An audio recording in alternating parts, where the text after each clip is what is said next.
Welcome back, fellow therapist. Thanks for checking back in. Or if you're new here, I guess thanks for checking in. Welcome to the Trauma Bond. Feel free to talk about your childhood in the comments. Anywho, this is filmed the same day as the video I just posted earlier because I'm just so lonely. This is so lonely and I'm so sad. But not about my life, because life is very, very good. And I'm very, very loved by the people I love. So that's pretty great. But I'm just very... Anywho. My favorite author is Clarice Lispector. You can't read that because this is a school-issued Chromebook. But Clarice Lispector, The Imitation of the Rose. I just finished it. It took me months to finish it because I like to leave and come back to it. And I always find that when I come back to a Clarice Lispector book or just one of her short stories, it finds me at the perfect time. And it just felt like the right moment to pick it back up. I'm outside. You don't know this about me, but this is literally my safe space. This seat right here. In the video where I talked about a lot of things, I don't know, I think I called it It's That Damn Phone. I opened it with, do you ever just have a deep sigh? And I think right now it's I said something like, I should be crying rivers, but I don't really like crying anymore as much as I used to. I don't know, I don't want to be sad. I don't like being sad because I feel like everything I'm sad about is kind of silly. And I don't know, I posted that video earlier talking about kind of really nothing really real to me. But I'm gonna tell you, today was a really, really good day. I spoke with my best friend today and she talked to me about moving in together after high school, and we looked at apartments together and we were talking about how we're gonna make this work, and we sat together, we laughed together, laughed with our other friends, speaking to random people in the hallway because that's our favorite activity. And I spent time with my grandma today, and while I was out, I really, really, really appreciated the fact that I stopped taking after school naps, because I feel like whenever you're doing other things that differ from your routine, you always kind of have a moment where you stop and think, and you're like, the alternative really isn't that bad. If anything, just feels really good. It feels really good to be awake. And for a while I'd always go to sleep because sleeping just makes 24 hours go by so much faster, and 24 hours is so long and excruciating, especially with our phone. Don't get me started. But today was a really good day. I came home and I watched a funny YouTube video, and I made that video, but then I wrote something to myself just about how much I appreciate how I take the time to be alone sometimes, or I take the time to, I don't know, I guess I just wanted to appreciate what it felt like to be alone. Because when you're around other people, the person that I am when I'm surrounded by the people that I love that person more than anything in the world. The person that I am when I'm with my friends, my siblings, I love that person. They're comforting, and they laugh a beautiful laugh, and it's just I admire that person because it feels so good. And when I'm alone, I kind of think to myself wow, I'm really, really lame. I'm really boring. Just because this is what I do. I'm not laughing. I'm not really doing much. I don't know why that makes me sad. But you know, I kind of wrote to myself. I said that I appreciate, you know, taking the time to kind of just be. One of the things that I kind of told myself a lot at the beginning of my senior year was, you know, all the time that I spend just being is beautiful, and that got me very, very far. Habits change. You kind of forget them. One habit I've never really left behind was journaling and writing. I have notebooks for any occasion. I write letters to my 20-year-old self, and I plan to write letters to my 30-year-old self when I turn 20. I have notebooks for poetry, notebooks that I rant about fuck shit, notebooks about, you know, venting, a self-love journal. Literally, I give a purpose to any freaking composition book or spiral notebook I find. I have a journal for rap songs I write, because I'm just so good with my words. And I've never really been lame. I'm a pretty awesome person. Even because those are all things that for me, no one really knows all of these things. I don't really share all of these things.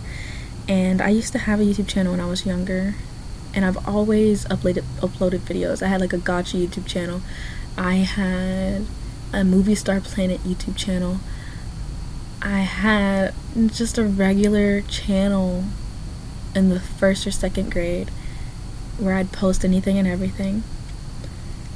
And I said in my other video, I have channels now. The one that I made last summer that I don't post on, I have this one, and I think there's another one, but I'm forgetting it. But I appreciate this channel the most because it's something for myself. It's just something I use to document myself, and in the good moments, the bad, the funny, the silly, the lame ones especially are the ones I appreciate, because it carries the theme of all the time I spend being something. It's meaningful and it's beautiful. But I don't know. I had a really good day today, but all I could think about, you know, was like, how can a day like that end like this? Like, I haven't really like this. I don't know, like I don't know what that really means, but I don't know.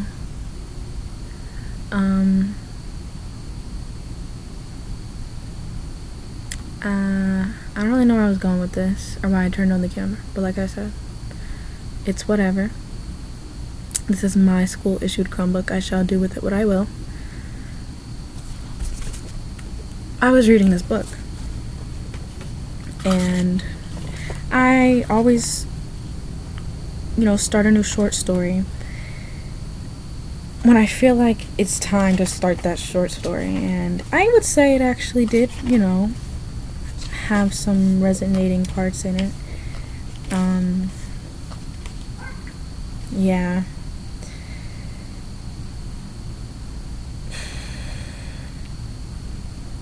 Like this one.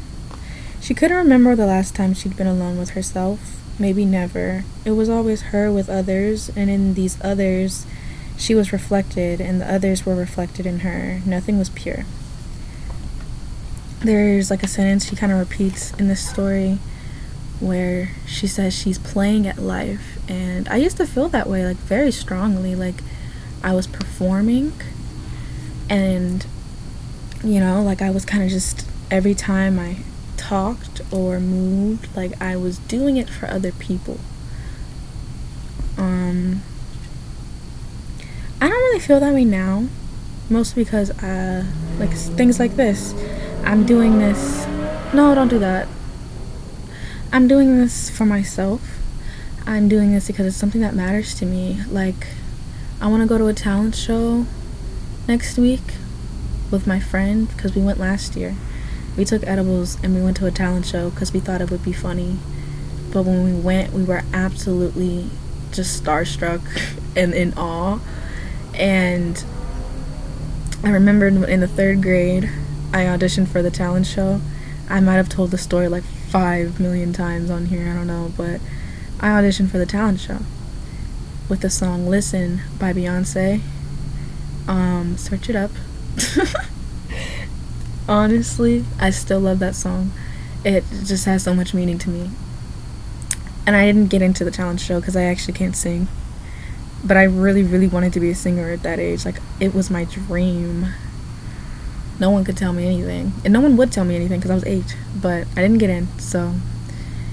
But at that talent show, the one I went to last year, a girl sung Listen by Beyonce, and it was beautiful. And it just felt like I'm in the right place at the right time right now. Like, this is, what are the chances, right? I don't know where that thought was going, but like, where was that thought going? I'm not really sure.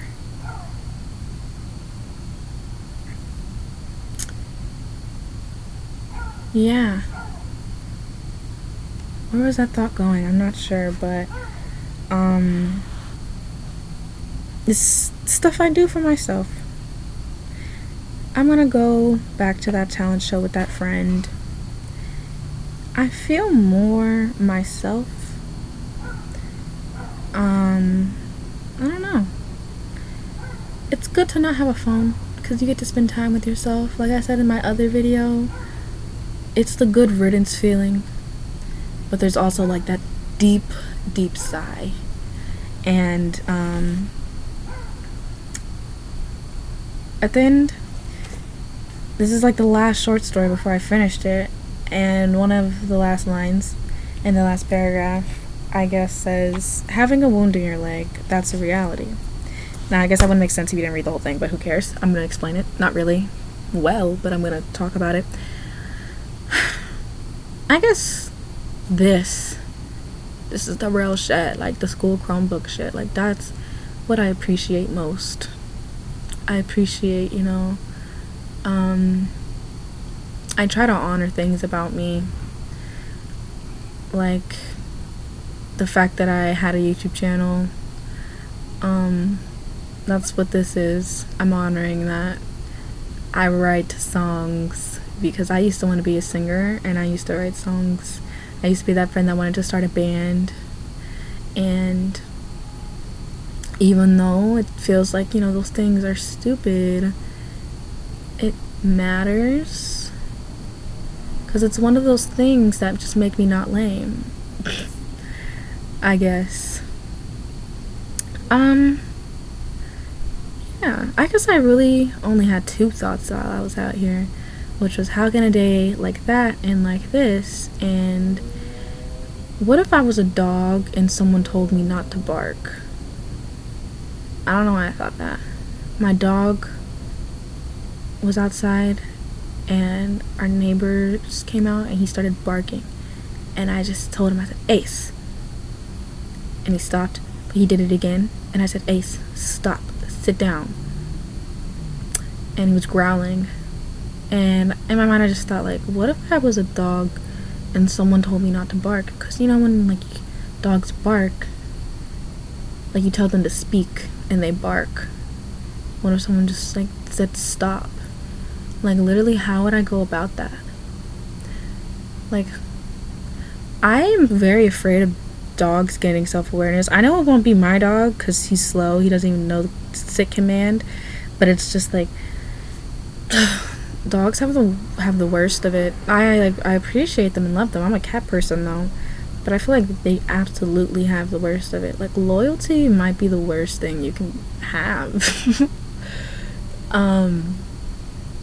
I don't understand that, like, imagine, that episode of Rick and Morty where that dog, like, gets really smart and he realizes how horrible his existence is because he used to be a wolf, and suddenly people are, like, treating all dogs like horribly.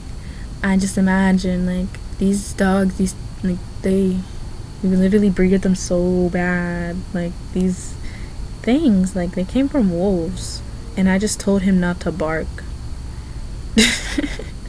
I don't know, like, yeah, doesn't really make much sense to me. What if I was a dog and someone told me not to bark? Like, that's really how I'm feeling right now. Like, I'm feeling like right now I want to cry. I want to freaking speak and bark, but people are just like, you know, don't do that. Like, I used to be a really emotional person, and I feel like I denied that to myself because I realized people, especially where I grew up, don't really appreciate that, and it's kind of annoying, and it's oftentimes why, you know, I was called a narcissist. So I kind of stopped because I didn't want to be that. I was really tired of people feeling bad, and so I kind of became a dog that just, like, it's like when can you, like, de-meow a cat? It's like, you can debark a dog. That's a thing. Like, that's crazy. I feel like a debarked dog. Yeah. Like, that sums up everything I talked about. I don't really remember what I talked about, but, like, I feel like a dog that was debarked. And I used to be a whole wolf, bro. I used to have so much to talk.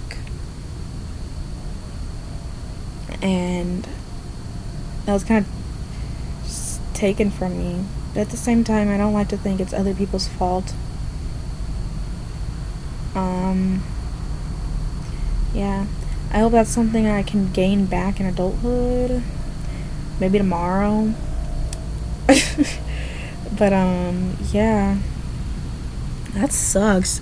I feel like debarking shouldn't be a thing, bro. Like, that's awful. We shouldn't be doing that. Like, it's a human right. It's a dog right. Stop debarking your dogs. Like, you're weird for that, I think. If you have I think you're weird. I'm sorry. But yeah, that's just how I've been feeling. I don't really remember anything I talked about. Like, I'm trying to think, but I think I was just ranting. And yeah. Like I said, thanks for checking in.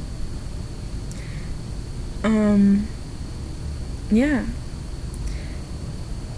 Tell me about your childhood in the comments, because I will never debark you. You can trauma dump all you want. You can speak all you want, because I think it's a human right. Everyone should be trauma dumping. It makes the world a better place. I will never judge you. We are all one, and we all need therapy. So that's all I have to say. Goodbye.